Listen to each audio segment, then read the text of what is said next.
ensemble Parashat Chukat. Amar Rabbi Yosef bar Rabbi Yehuda, Shlosha parnasim tovim amdu li Israël. Elohim, Moshe ve'Aaron ou Myriam. La Mishnah nous dit comme ça. Rabbi Yosef, fils de Rabbi Yehuda, dit Shlosha parnasim tovim amdu li Israël. On a eu 3 gérants dans le peuple d'Israël. Et voici leur nom. Le premier c'est Moshe, le deuxième c'est Aaron, et la troisième c'est Myriam. La Mishnah elle continue. Veshalosh matanot tovot nitnu al yadam. Ils nous ont donné 3 cadeaux. Be'er, la pluie, Anan, les nuées, Veman, la manne qu'on a mangée dans le désert pendant les 40 ans. La Mishnah dit comme ça, Be'er bisrut Myriam. La pluie, c'est grâce à Myriam. Amud Anan bisrut Aaron. Les nuées, grâce à Aaron. Vehaman bisruto shel Moshe. Et la manne, grâce à Moshe Rabbeinu, on les a eu. Meta Myriam, au moment que Myriam elle a quitté ce monde-là, dans notre paracha, qu'est-ce qui s'est passé? Nistalak Aber. La pluie aussi, elle est partie. Chez Nehemar, comme il est dit, Vatamot Sham Myriam. Myriam, elle est morte là-bas. Et après le pasuk qui suit, c'est marqué Velo haya ma'im la'eda. Et que le peuple n'a pas eu d'eau. C'est-à-dire au moment qu'elle est morte, la pluie elle a disparu. Et suite à ça, on n'a pas eu de l'eau pour boire. La Mishnah dit Vechazra bischut shnehem. Et la pluie elle est revenue grâce à Moshe et à Aaron. Mais Aaron, dans notre paracha, on voit aussi qu'Aaron a Kohen il est mort. Qu'est-ce qui s'est passé? Ne'elmu a'ananim. Les nuées, ils sont partis.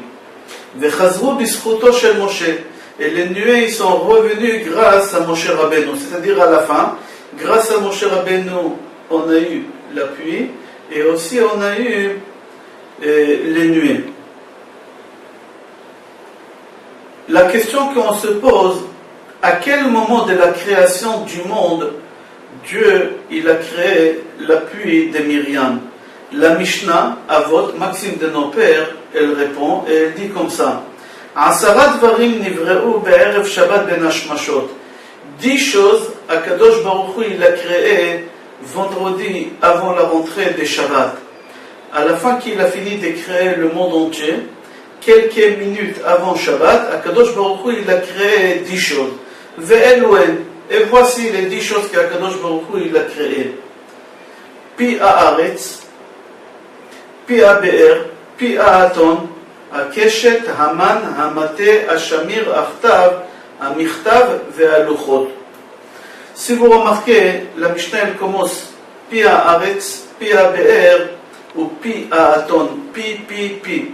D'après le Ramak, Rabbi Moshe Cordovero dit que c'est une ségoula au moment qu'on se trouve dans des détresse, c'est bien de répéter 3 fois pi. C'est un ségoula, c'est le nom des malach. Et c'est pas pour rien que les 3, ils se suivent aussi dans les parachiotes. La paracha dernière, on a vu pi. Cette semaine, pi à Aretz, dans parachat Korach. Cette semaine, on voit pi à BR. Et la semaine prochaine, dans Parashat Balak, on va voir Pi Haaton. Les 3, ils se suivent dans 3 semaines. Dans les 3 parachutes différentes, ça suit Korach, Chukat et Balak. On continue. On va essayer de comprendre ensemble la pluie de Myriam. Comment il était? La Gemara dit comme ça, que c'était un rocher qui avait la forme d'un roue. Et les béné Israël, quand ils avançaient, la roue, elle avançait avec eux, comme une roue d'une voiture, ça roulait avec eux. Et au moment qu'ils stationnaient quelque part, la Gemara, elle dit comme ça. Quand ils marchaient, n'importe où, au moment qu'ils avaient besoin d'eau, on va expliquer comment l'eau, elle sortait. Parce que la Chafetz Chaim dit que c'est pas logique le puits de Myriam, comment il fonctionnait. Le Chafetz Chaim, avant de dire à Chafetz Chaim, on va finir on va finir la Gemara Psachim Daf Nun Dalet Amud Aleph. Là-bas, Rashi développe ça. Rashi il dit comme ça. Au moment que Bnei Israël est stationné, alors la pluie elle stationnait en même temps avec eux, d'accord? Elle se mettait devant Ohel Moed, et là-bas, le Chafetz Chaim il explique comment ça se passe. Le Chafetz Chaim dit, si vous allez faire le compte, combien de Juifs ils ont sorti d'Égypte? Le compte est simple, c'est marqué dans la Torah qu'on était 600 000 hommes de 20 ans à 50 ans. Ces gens-là, ils étaient mariés, ils avaient une femme chacun. Si ce n'était pas deux, la polygamie n'était pas interdite. Alors ils étaient au moins 1,2 million par famille. Moyennement, ils avaient à peu près 6 enfants. Une seule grossesse, c'est marqué dans Rashi, Ve'ele Shemot Bnei Israël, etc. Vaifru, Vaishretsu, Vairbu, Bimod, Meod. Rashi là-bas sur place, il dit Shisha Bekeres Echad. Une seule grossesse, 6 enfants. Moyennement 6 enfants. Vous le multipliez par 600 000, vous rajoutez derrière les Erev Rav, vous rajoutez sur ça les enfants qui avaient moins que 20 ans, qui ne sont pas dans les comptes, vous rajoutez ceux qui avaient plus que 50 ans. Chafetz Chaim dit qu'ils étaient 5,5 millions de personnes qui ont sorti d'Égypte. Mis à part ça, c'est marqué dans la Gemara que chaque personne parmi ces 600 000 personnes, il est sorti d'Égypte au moins avec 90 ânes qui étaient chargés avec tous les biens d'Égypte. 90 ânes par famille multiplié par 600 000 familles, ça fait 54 millions d'âmes. Alors, vous faites les comptes comme ça, 54 millions d'âmes, plus les 5,5 millions des personnes qui ont sorti d'Égypte, on est à peu près à 60 millions de personnes. Au moment qu'on parle d'un puits, on imagine c'est un petit rond, et on jette le seau en bas, et on tire, et on puise l'eau, et on boit. Si vous imaginez une chose pareille, ça ne peut pas fonctionner, Chafetz Chaim dit. Pourquoi?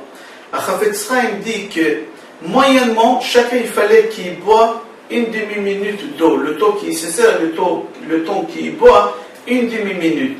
Ils étaient 60 millions.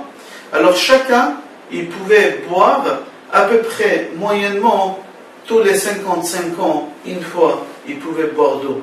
C'est pas logique que dans le désert, il buvait une fois tous les 50 ans d'eau. C'est pas normal. Alors, Chafetz Chaim ramène un midrash, il dit comme ça, Nesei Israël, Ba'im vesovevim ota b'maklotehem, que le prince, chaque chef des tribus, il avait un bâton, comme Moshe Rabbeinu il avait un bâton, comme chacun il avait un bâton. Et au moment qu'il stationnait, et on a dit que la pluie, elle s'arrêtait devant le Ohel Moed, alors chaque chef des tribus, il venait avec son bâton, et il traçait par terre une ligne, et il continuait jusqu'à où il stationnait sa tribu. Elle stationnait sa tribu. Et en même temps qu'il faisait ça, il chantait le chant Ali Be'er, Anoula, Ali Be'er, Ali Be'er, Anoula, Ali Be'er. Il chantait, c'était une prière qui demandait que cette pluie-là, elle fait monter l'eau, et l'eau, elle suivait la trace que le chef des tribus faisait, jusqu'à la tribu où il stationnait sa tribu à lui. À tel point, c'était énorme, cette eau qu'elle venait jusqu'à là-bas, c'était des rivières, que le Midrash dit, au moment qu'une femme d'une tribu, elle voulait aller rendre visite à sa voisine dans l'autre tribu, il fallait qu'elle prenne une barque.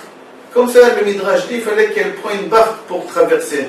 C'est-à-dire qu'au moment qu'on parle de puits de Myriam, il ne faut pas imaginer un puits normal, parce que c'est pas logique que 60 millions de personnes, il fallait qu'ils boivent. C'était impossible que ça aurait pu fonctionner, le Chafetz Chaim dit. Alors avec ce Midrash, on comprend très très bien qu'ils avaient tellement de l'eau quand ils étaient dans le désert au moment qu'ils stationnaient, que toutes les tribus ils étaient séparés avec des rivières entières d'eau. Qu'une voisine, quand elle voulait rendre visite à sa copine, il fallait qu'elle prenne une barque pour y aller là-bas.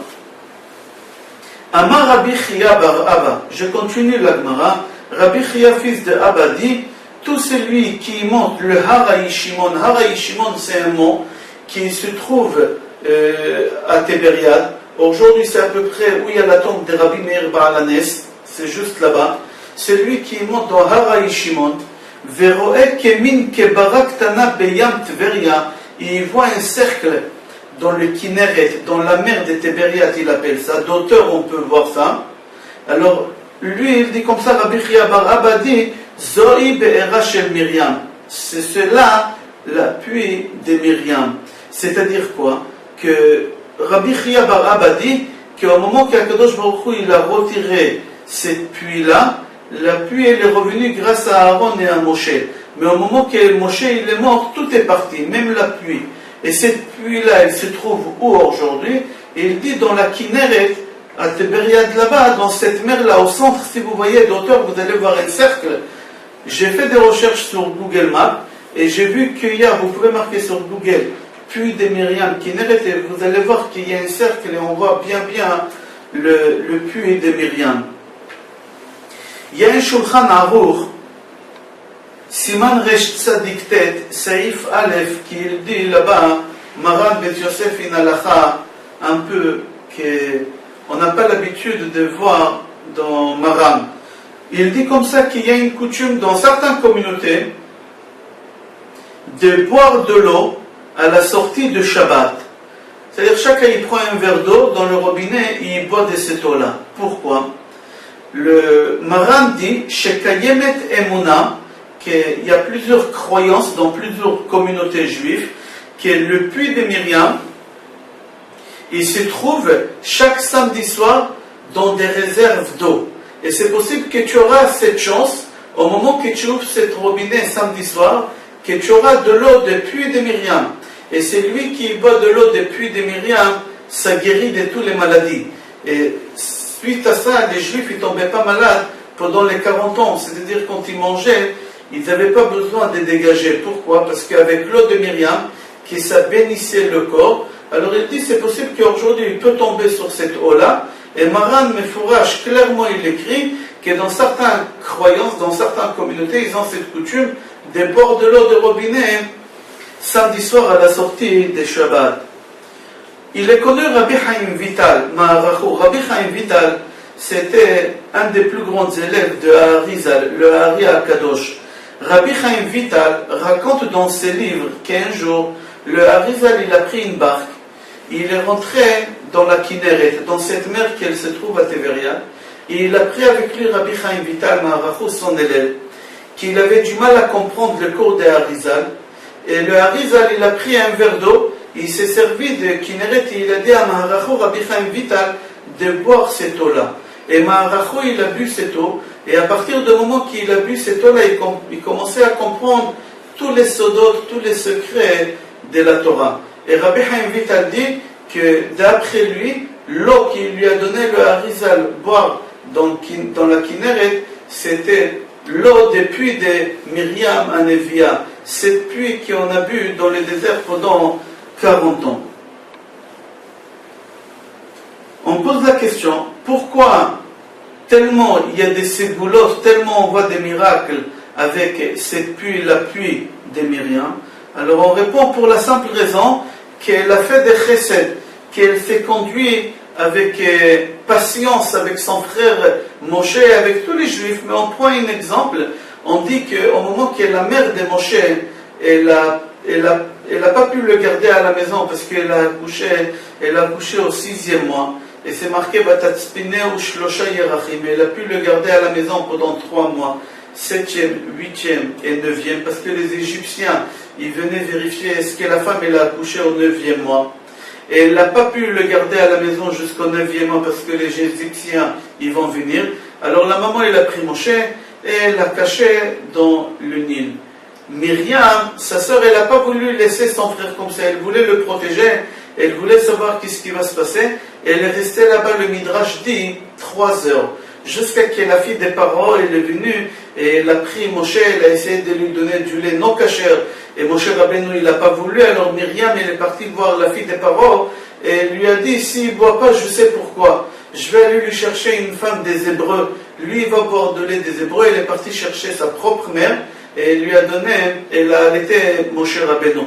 Puisqu'elle a eu cette patience de rester, de surveiller, C'est pour ça que Kadosh Baruch Hu, il a récompensé plusieurs choses. Une des choses qui est les plus connues, au moment que Myriam elle a eu la lèpre parce qu'elle a parlé la Shonara sur Moshe Rabbeinu, tous les béné Israël, ils ont attendu Myriam qu'elle guérit.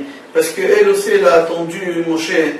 Et deuxième raison, dans notre paracha, on dit dans le Midrash, parce qu'elle a attendu Moshe Rabbeinu pour savoir qu'est-ce qui va se passer. Alors Kadosh Baruch Hu, il a fait que dans son puits à elle, ça va guérir toutes les maladies qu'un homme il peut avoir dans son corps. Alors, comme il y a des bonnes actions faites avec les gens autour de nous, et Akadosh Baruch Hu, il doit nous récompenser dans le monde futur et dans ce monde-ci. Mais le problème c'est que nous, on est aveugles, on n'arrive pas à voir toutes les bonnes choses qu'Akadosh Baruch Hu, il nous donne. C'est pour ça qu'on doit ouvrir nos yeux et voir autour de nous comment on vit tous les jours avec des miracles. Comment Akadosh Baruch Hu, il nous aime, comment Akadosh Baruch Hu, il nous donne tellement de bonnes choses et qu'on oublie de remercier à Akadosh Baruch Hu. Je vous souhaite Shabbat Shalom, Bracha Ve'atzlacha et Kol Tov.